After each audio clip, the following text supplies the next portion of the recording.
우리 다 같이 사도신경으로 신앙 고백하심으로 12월 23일 새벽 예배를 하나님께 드리겠습니다. 나는 전능하신 아버지 하나님 천지의 창조주를 믿습니다. 나는 그의 유일하신 아들 우리 주 예수 그리스도를 믿습니다. 그는 성령으로 잉태되어 동정녀 마리아에게서 나시고 본디오 빌라도에게 고난을 받아 십자가에 못 박혀 죽으시고 장사된 지 사흘 만에 죽은 자 가운데서 다시 살아나셨으며 하늘에 오르시어 전능하신 아버지 하나님 우편에 앉아 계시다가 거기로부터 살아있는 자와 죽은 자를 심판하러 오십니다. 나는 성령을 믿으며 거룩한 공교회와 성도의 교제와 죄를 용서받는 것과 몸의 부활과 영생을 믿습니다. 아멘. 찬송가 365장 함께 찬양하시겠습니다.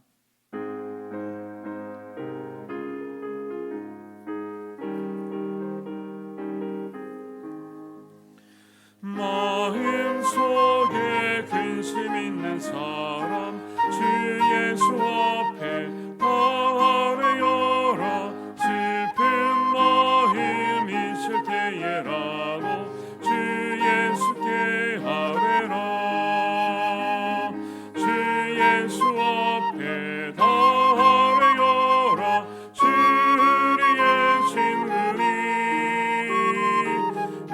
무엇이나 근심하지 말고 주 예수께 아뢰라. 눈물 나며 깊은 한숨 쉴 때 주 예수 앞에 다 아뢰어라. 은밀한 죄 내게 있더라도 주 예수께 아뢰라. 주 예수 앞에 다 아뢰어라.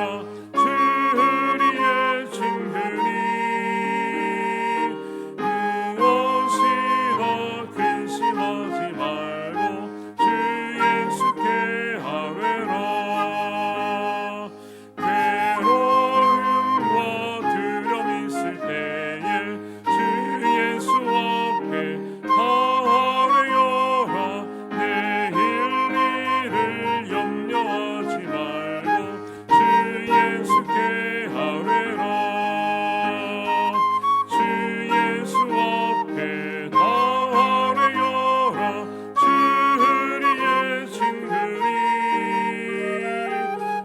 무엇이나 근심하지 말고 주 예수께 아뢰라. 지금 앞에 겁을 내는 자여 주 예수 앞에 다 아뢰어라.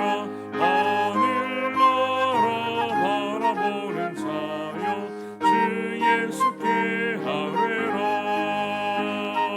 주 예수 앞에 다 아뢰어라. 주리의 친구니 무엇이나 근심하지 말고 주 예수께 아뢰라. 아멘. 하나님 말씀은 여호수아 22장 21절에서 34절 말씀입니다. 생명의 삶하고는 거기 생명의 삶의 금요일에 해당되는 말씀인데요. 먼저 보겠습니다. 여호수아 22장 21절부터 34절까지 말씀입니다.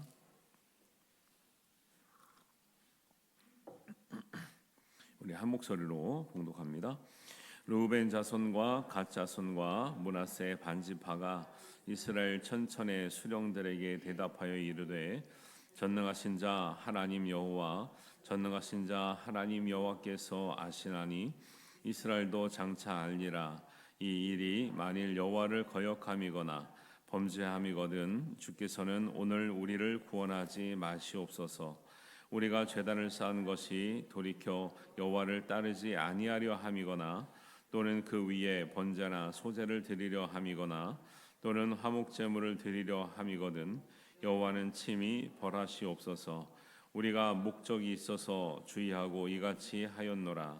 곧 생각하기를 후일에 너희의 자손이 우리 자손에게 말하여 이르기를 너희가 이스라엘 하나님 여호와와 무슨 상관이 있느냐 너희 르우벤 자손 갓 자손아 여호와께서 우리와 너희 사이에 요단으로 경계를 삼으셨나니 너희는 여호와께 받을 분깃이 없느니라 하여 너희의 자손이 우리 자손에게 여호와 경외하기를 그치게 할까 하여 우리가 말하기를 우리가 이제 한 제단 쌓기를 준비하자 하였노니 이제 번제를 위함도 아니요 다른 제사를 위함도 아니라 우리가 여호와 앞에서 우리의 번제와 우리의 다른 제사와 우리의 화목제로 섬기는 것을 우리와 너희 사이와 우리의 후대 사이에 증거가 되게 할 뿐으로써 너희 자손들이 후일에 우리 자손들에게 이르기를 너희는 여호와께 받을 분깃이 없다 하지 못하게 하려 함이라. 우리가 말하였거니와 만일 그들이 후일에 우리에게나 우리 후대에게 이같이 말하면 우리가 말하기를 우리 조상이 지은 여호와의 제단 모형을 보라.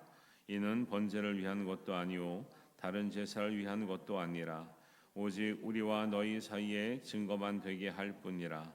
우리가 번제나 소제나 다른 제사를 위하여 우리 하나님 여호와의 성막 앞에 있는 제단 외에 제단을 쌓음으로 여호와를 거역하고 오늘 여호와를 따르는 데에서 돌아서려는 것은 결단코 아니라 하니라. 제사장 비나스와 그와 함께한 회중의 지도자들 곧 이스라엘 천천의 수령들이 르우벤 자손과 갓 자손과 므낫세 자손의 말을 듣고 좋게 여긴지라. 제사장 엘라살의 아들 비나스가 르우벤 자손과 갓 자손과 므낫세 자손에게 이르되 우리가 오늘 여호와께서 우리 중에 계신 줄 아노니 이는 너희가 이 죄를 여호와께 범하지 아니하였음이니라. 너희가 이제 이스라엘 자손을 여호와의 손에서 건져내었느니라 하고 제사장 엘라살의 아들 비나스와 지도자들이 르우벤 자손과 갓 자손을 떠나 길르앗 땅에서 가나안 땅 이스라엘 자손에게 돌아와 그들에게 보고하매 그 일이 이스라엘 자손을 즐겁게 한지라. 이스라엘 자손이 하나님을 찬송하고 르우벤 자손과 갓 자손이 거주하는 땅에 가서 싸워 그것을 멸하자 하는 말을 다시는 하지 아니하였더라.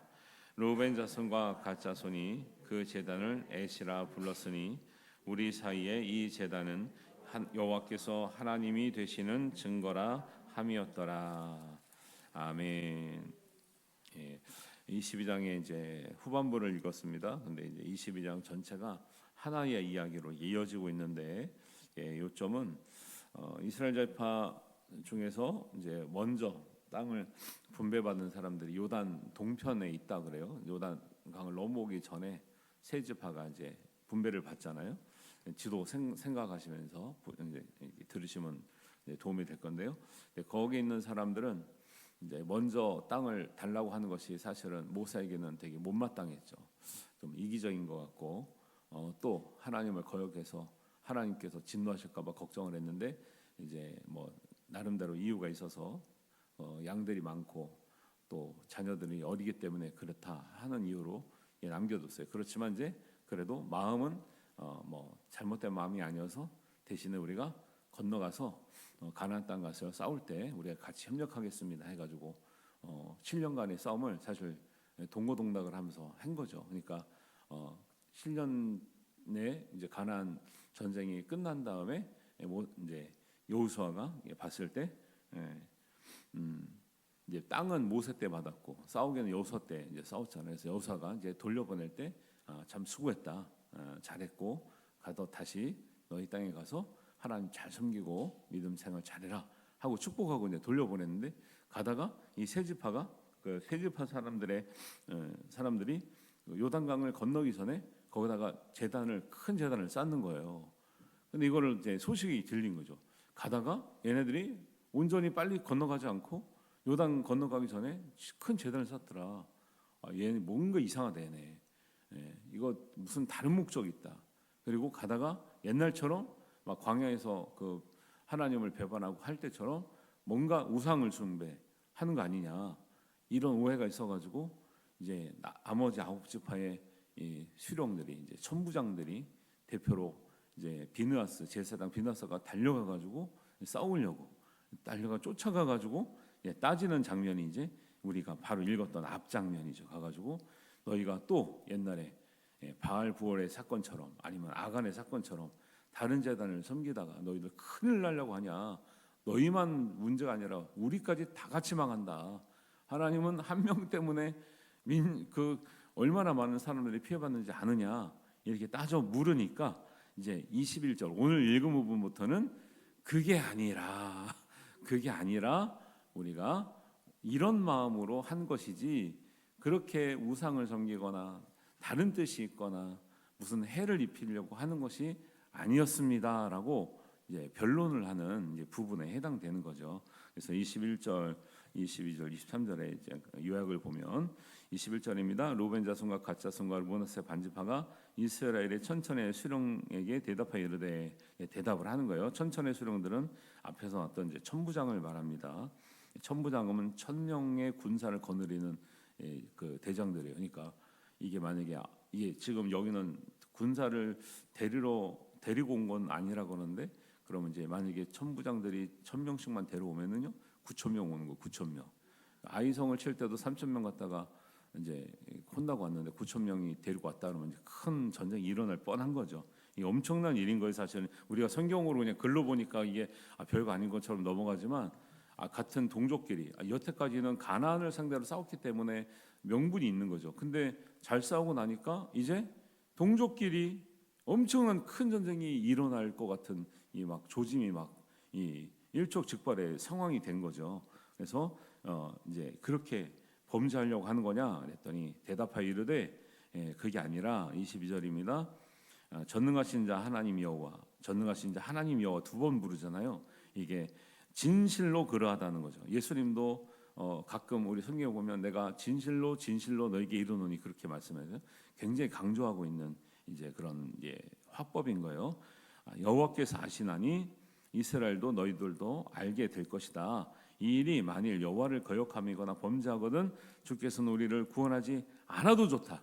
그만큼 진실하다라는 거죠. 구원하지 않아도 좋거나 23절 끝에 보면 여호와는 친히 벌하시옵소서. 우리가 벌을 받아도 좋다.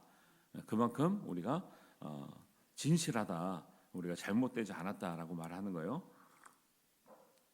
그래서 말하는 게 뭐냐면 우리가 우상 숭배를 하거나 다른 뜻이 있어서 제단을 쌓는 게 아니고 목적이 뭐라는 거예요? 우리의 자손들에게 증거를 남기려고 쌓은 거다. 자손들에게 증거를 이제 왜 남겨야 되느냐? 24절 보시면 우리가 목적이 있어서 주의하고 이같이 하였노라. 곧 생각하기를 후일에 너희의 자손이 우리 자손에게 말하여 이르기를 너희가 이스라엘 하나님 여호와와 무슨 상관이 있느냐 이렇게 물을 때에 우리가 할 말이 있어야 될 거 아니냐. 이 얘기를 왜냐면 우리가 다 읽긴 읽었지만 이제 성경을 이렇게 글로 처음에 딱 읽으면 이제 이게 딱 이렇게 정리가 안 되는 경우도 있거든요. 이런 말들이 조금 복잡해요 오늘은. 그래서 이제 그러면 자손들에게 무슨 증거를 남기려고 하느냐 보세요. 이제 이 세대는 알았잖아요. 요단강 동편에서 땅을 받았는데 서편으로 넘어와서 열심히 싸워줬고 이 사람들이 한 마음이구나 알았잖아요. 지금 이 시대 사람들은. 근데 이제 한 세대 두 세대가 넘어가면 이상하게 생각할 거란 말이죠. 율법에 하나님 약속한 땅은 요단 서편인 거예요. 근데 저들은 왜 저쪽에 살고 있지? 그러면 저 사람들은 옛날에 반역했나 보다. 옛날에 하나님을 거역했나 보다. 그러면 저 땅을 뭐하러 주냐? 뺏어오자. 그리고 싸울 수도 있고 그래서 명분이 없어질 수도 있는 거죠. 이게 걱정되는 거죠. 자기네들도 비록 요단강을 건너오지 않았지만 가만히 생각해보니까 나중에 후손들이 그렇게 해서 우리 자손들에게 땅을 달라 그러면 어떡하나? 아니면 또 싸우게 되면 어떡하나? 걱정이 되니까 우리도 보세요. 요단 동편에 살고 있잖아요. 넘어와서 싸우다가 우리가 여기서 최선을 다하다가 갔던 흔적이 있다라는 것을 남기는 게 뭐예요? 요단강을 넘어가기 전에 다시 넘어가기 전에 이쪽에서 제단을 쌓는 거예요. 지금도 이제 성지순례 가보면 정말 옛날에 쌓던 제단터는 다 남아 있더라고요. 그러니까 이제 제단터는 함부로 없애질 않더라고요. 이 전통에 하면. 그러니까 이 제단터를 보면 후손들이 이거 뭐냐? 이거 그러면 그 유래에 대해서 알 거 아니에요. 이거 원래 요단 동편에 있던 우리 세 지파가 원래는 하나님을 거역해서 저기 있는 게 아니라 원래는 사정이 있어서 저기 있었지만 그들이 요단 서편으로 넘어와서 우리 함께 7년 동안 싸웠고 그러다가 갈 때 하나님께 예배하고 감사하고 갔던 자리야. 저들도 우리랑 같은 민족이고 같은 이스라엘 백성이고 하나님께 정당하게 땅을 배분받은 지파들이야라고 증거를 남기려고 했다 이거예요. 아시겠죠? 이게 그냥 글로 읽으면 조금 정리가 안 돼서 그런 이야기를 한창 하는 내용입니다. 그래서 27절에 보면 중간에요. 너희 자손들이 후일에 우리 자손들에게 이르기를 너희는 여호와께 받을 분깃이 없다 하지 못하게 하라 함이라. 이 이야기는 뭐냐면 나중 가면요 땅 다시 다 뺏길 수 있다라는 거예요. 근데 지도 보셨죠? 세 지파가 받았는데 세 지파가 받은 땅이 굉장히 넓어요. 근데 그거 다시 달라 그러면 그거 아니라고 말할 명분이 없는 거죠. 그래서 우리가 서편에 가서 너희들하고 같이 고생했다, 같이 동고동락하면서 고생하면서 한솥밥을 먹었던 식구들이다, 이 이야기를 하려고 한다는 거죠. 이런 정황을 알게 된 이제 아홉 지파의 제사장 비누아스와 천부장들이 이 말을 듣고 어떻게 했다는 거예요? 기뻐했더라. 말을 좋게 여겼다. 30절에 보니까 제사장 비누아스와 그와 함께한 회중의 지도자들 곧 이스라엘 천천의 수령들이 르우벤 자손과 갓 자손과 므낫세 자손의 말을 듣고 좋게 여긴지라. 이해가 간 거예요. 이제 이해가. 이거 이해 안 갔으면 어떻게 될 뻔했어요? 동족 상잔의 이 비극이 일어날 뻔했대요. 실컷 가나안 백성하고 싸우고 나서 이제는 자기끼리 붙어가지고 막 끔찍한 일이 벌어질 뻔한 사건을 지금 막아서는 아주 중대한 일이 일어난 거예요. 그래서 이제 이렇게 말하니까 30절 정도 되니까 이 말을 듣고 좋게 여겨서 오해가 풀리고 오히려 아홉 지파가 세 지파와의 관계가 오히려 더 돈독해지는 이런 장면이 보이는 거예요. 그래서 31절을 보면 중간에 우리가 오늘 여호와께서 우리 중에 계신 줄 아노니 그래요. 이런 이야기를 딱 풀리니까 하나님이 우리 중에 계셔서 이렇게 함께 하셨구나, 오해를 풀어주셨구나, 이렇게 생각하는 겁니다. 그래서 이는 너희가 이 죄를 여호와께 범하지 아니하였음이라. 너희가 이제 이스라엘 자손을 여호와의 손에서 건져내었느니라. 이렇게 말하면서 33절에 이 일 때문에 오히려 듣고 보니까 참 세 지파가 기특하잖아요. 야, 자기네들이 열심히 했던 건 나중에 자손들을 위해서까지, 자손들이 오해할까봐 이렇게까지 생각했구나, 이렇게 걸 알면서 33절에 가면 이 일이 이스라엘 자손을 즐겁게 한지라 그래요. 그래서 이스라엘 자손이 하나님을 찬송하고 르우벤 자손과 갓 자손이 거주한 땅에 가서 싸워서 그것을 멸하자 하는 말을 다시는 하지 아니하였다. 그러니까 세 지파를 완전히 인정하는 이런 장면을 보게 되는 거죠. 그래서 세 지파가 이 제단을 쌓은 곳을 두 진영의 지파들에게 공통의 증거가 될 수 있도록 하나님이 되시는 증거로 삼고 이 이름을 뭐라고 불렀다는 거예요? 엣이라 불렀다. 그 얘기가 34절에 나오는 거예요. 르우벤 자손과 갓 자손이 그 제단을 엣이라 불렀으니 우리 사이에 이 제단은 여호와께서 하나님이 되시는 증거라 함이었더라. 이렇게 나온 겁니다. 그래서 이 오해가 정말 끔찍한 일이 동족끼리 싸우는 끔찍한 일들이 일어날 뻔한 이 사건이 오해를 풀므로 하나님 앞에 정말 선한 증거가 된 이런 사건입니다. 그래서 이런 내용들은 사실 이렇게 새벽에 꾸준히 듣지 않으면 이런 내용들은 성경에 있는지도 모를 거예요 아마. 왜냐하면 이게 보통 여러분 읽어가지고 저도 읽어도 이런 내용들은 기억이 잘 안 나요. 왜냐하면 딱 막 와닿는 막 은혜의 말씀이 딱 있는 게 아니기 때문에 보통은 우리 성도님들은 저도 그렇지만 뭐 빨간 줄 쳐놓은데 중심으로 읽잖아요. 두 번 읽을 때, 세 번 읽을 때는 그러면 내가 그 내용을 파악하지 못한 부분은요, 이게 잘 이렇게 넘어가는 경우가 있거든요. 그래서 이런 내용도 있는데 이런 내용을 통해서 사실 우리가 기억해야 될 교훈이 몇 가지 있습니다. 지금 이 세 지파가 잘못한 거 아니잖아요, 지금. 그런데 이 잘못하지도 않은 걸 가지고 지금 오해가 있었습니다. 오해가 있어서 어제의 동지가 오늘의 원수가 될 뻔한 아주 그리고 큰 싸움이 일어날 수 있는 큰 오해가 생겼다라는 거예요. 여러분, 그래서 우리가 정말 당사자에게 말이 듣기 전에는, 그 다음에 정말 그 진실을 알기 전에는 우리가 너무 섣부르게 판단하거나 함부로 정죄하거나 하는 일들을 하지 말아야 되는 거죠. 성경에서도 그렇게 가르치고 있고, 그리고 억울한 일을 당한 사람들을 보면 그런 오해 때문에 억울한 일을 당하고 싸움이 난 경우가 많죠. 근데 안타까운 건 뭐예요? 교회 안에서도 큰 싸움은 아니지만 사람들의 마음이 상한다, 아니면 관계 안에 갈등이 생긴다, 오해가 생기는 일이 많다라는 거예요. 뭐요? 알고 보면 잘못한 것도 아니야. 근데 그냥 그 이해를 못 해가지고 그 오해가 생기니까 그것이 이제 나중에 큰 분란이 생기고, 또 이렇게 소문이 막 소문을 타고 가요. 또 그러면 여기서는 하나가 어떻게 했다, 저쪽 가면 10개가 다 그렇대. 전체가 다 뭐 문제가 있다, 막 이렇게 나오니까요. 성경에서 보세요. 지금 잘못한 사람이 없어요. 근데 어떨 뻔했다고요?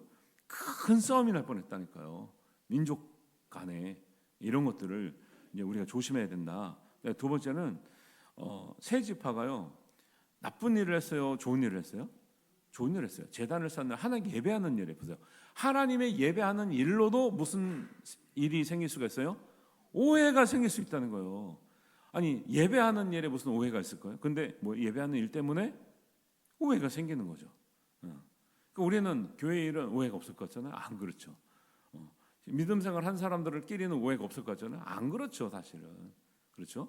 그래서 보면은 제단을 쌓는 것, 신앙적인 것, 때로는 영적인 것, 교회 안에 이런 것까지라도 오해가 생길 수 있다. 그러니까 뭐예요? 우리가 믿는다고 그냥 조심성 없이 막 지내서는 안 되고, 모든 일에 매사에 신중하고 성숙하고 정말 진지한 태도로 우리가 판단하지 않으면 여러 가지 어려운 일들이 생길 수 있다라는 거예요. 이런 것들을 우리 이런 역사를 통해서도 우리 교훈을 삼아야 되는 거죠. 세 번째는 아홉 지파 수령들이요, 보세요. 조금만 안 참고 야 저것들 무찔러 돌격했으면 어떻게 된 거예요? 끝장난 거죠. 끝장난 거죠. 그래도 뭐예요? 얘기를 들어봤잖아요. 얘기를 들어보고 본심을 알아보고 왜 그랬는지 싸우기 전에 먼저 이야기를 듣고 대화를 했다라는 거예요. 그러니까 풀렸어요, 안 풀렸어요? 풀리고 더 좋게 여기는 거예요. 그런 뜻이 있었냐? 야, 우리가 같이 찬양하자. 그럼 우리가 너희들끼리만 제단 쌓지 말고 우리 같이 찬양하자. 우리가 아홉 지파들을 가서 내가 설명 잘하겠다. 다 풀려가지고 얼마나 화해가 되고, 우리가 그러면 이거를 증거로 삼자. 애시라고 부르면서 하나님께서 우리에게 우리의 증거가 되셨다고 이렇게 부르자 하고 참 마무리가 잘 됐잖아요. 이런 것들을 성숙한 신앙이라 그래요. 여러분, 신앙생활은 구원의 은혜와 감격에서 시작합니다. 그런데 신앙생활의 성장은 성숙한 성품과 온전한 믿음이 있을 때 성장하는 거예요. 그리고 구원을 받았다는 데서 끝나는 게 아니에요. 우리의 삶이 구원받고 그러면 천국 가면 되죠. 그게 아니라 우리가 구원받고 이 세상에 살아가면서 믿음의 사람들과 세상 사람들과 살아갈 때 하나님은 무엇을 우리에게 원하시는가?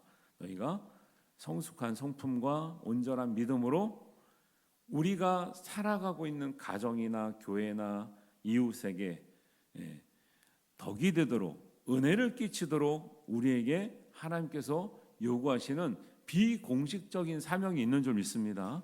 그래서 믿는 사람들 하여금 하나님의 덕을 선전하게 하시고, 또 영향을 미치게 하시고, 덕을 끼치게 하시고, 유익하게 하셔서 하나님 믿어서 참 온전하게 산다는 게 뭐구나, 정말 믿을 때에 저렇게 참 아름답게 살 수 있구나, 정말 믿는 것이 참 저렇게 좋은 것이구나, 또 하나님을 안다는 것이 이렇게 은혜스러운 일인 것을 알도록 우리에게 살게 하시는 하나님의 요청이 있는 줄 믿습니다.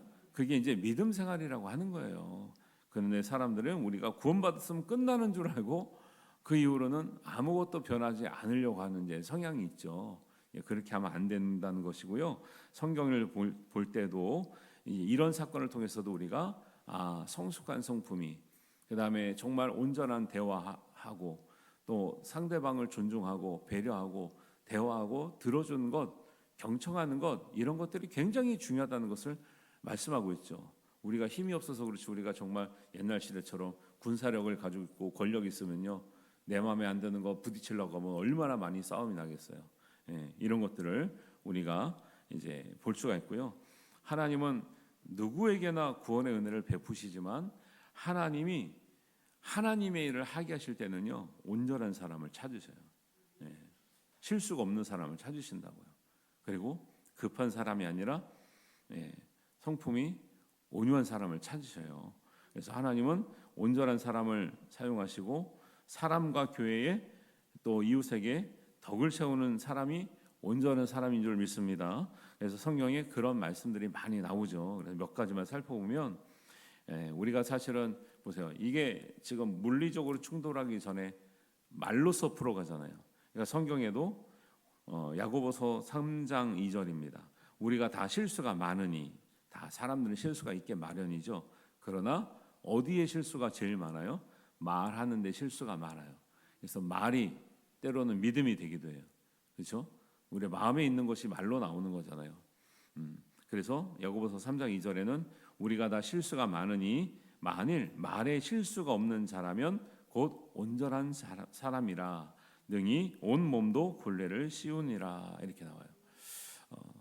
그래서 우리가 생각도 잘해야 되고 생각을 표현하는 말도 잘해야 되는 거예요.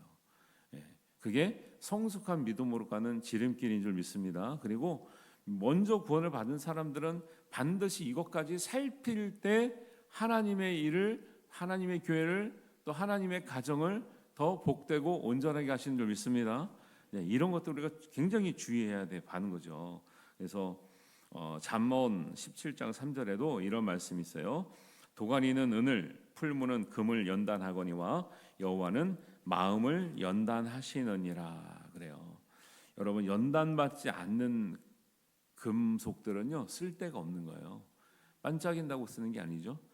순금이 돼야 쓰는 거예요. 순은이 돼야 값어치가 있는 거죠. 사람들은 구원은 은혜로 받는 거예요. 그러나 우리가 연단받아 온전한 성품과 온전한 말과 온전한 영성이 나올 때 믿는 사람들의 값어치가 나가는 거예요. 하나님을 영화롭게 하는 거예요. 믿는데 믿는 사람 때문에 하나님 영광을 못 받으셔. 이게 말이 안 되는 거죠. 그래서 우리가 말에, 생각에, 우리 성품에 연단을 받아 하나님께서 순전한 우리의 믿음으로 만들어 주시고, 우리가 그런 믿음으로 하나님께 정말 영광 올려드릴 수 있는 성품이 되도록 늘 주의하시고, 또 우리가 그런 것이 자칫 이렇게 큰 사건이 되지 아니하도록 늘 깨어서 기도하며, 또 우리가 정말 구원받은 그 은혜가 성숙한 성품과 우리의 온전한 믿음이 될 수 있도록 하루하루 성장하는 우리 신앙들이 되시기를 주님의 이름으로 축원합니다. 기도하겠습니다. 하나님 아버지, 은혜를 감사합니다. 오늘 말씀을 통해서 정말 우리가 판단하고 눈으로 보는 것이 전부가 아니라 그 진심을 알아가는 데에 우리가 얼마나 성숙한 태도와 또 기다림의 시간, 또 대화의 시간이 필요한 것인가를 우리가 살펴보았습니다. 하나님께서 우리에게 말씀하시는 그 은혜, 또 온전한 성품과 또 깊은 성찰과 또 하나님, 우리가 성숙한 우리의 믿음을 통해서 하나님의 일을 영광스럽게 드러나게 하시고 모든 일에 하나님 은혜가 되게 하시고 덕을 세워가는 우리 모든 성도들 되게 하여 주옵소서. 그래서 가정에서도 본이 되고 우리 교회에서도 본이 되고 우리 이웃에게도 정말 믿음의 본이 되며 하나님 영광과 은혜를 잘 전파할 수 있는 우리 신앙으로 성장할 수 있도록 함께하여 주시옵소서. 우리의 증거가 되시는 우리 하나님께 예수님의 이름으로 기도하옵나이다. 아멘. 하늘에 계신 우리 아버지, 아버지의 이름을 거룩하게 하시며 아버지의 나라가 오게 하시며 아버지의 뜻이 하늘에서와 같이 땅에서도 이루어지게 하소서. 오늘 우리에게 일용할 양식을 주시고 우리가 우리에게 잘못한 사람을 용서하여 준 것 같이 우리 죄를 용서하여 주시고 우리를 시험에 빠지지 않게 하시고 악에서 구하소서. 나라와 권능과 영광이 영원히 아버지의 것입니다. 아멘.